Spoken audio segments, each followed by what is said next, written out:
Align the power cable assembly with the key-shaped slots on the bottom of the 4U PCIe expansion tray and then slide it backward to secure it.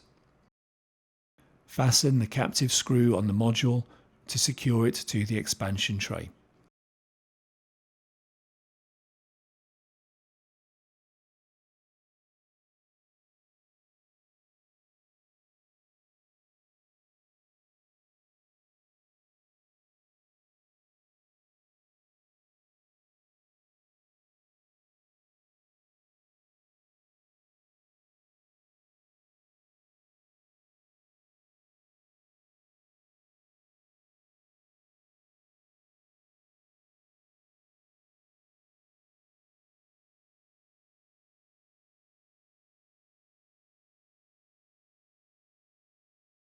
Install the PCIe expansion tray.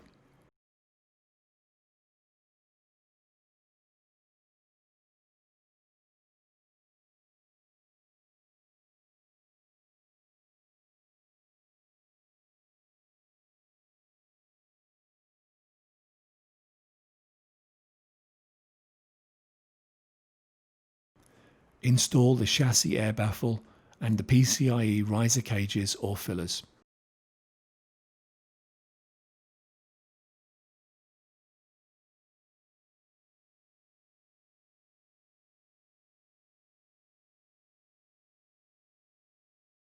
Install the top cover.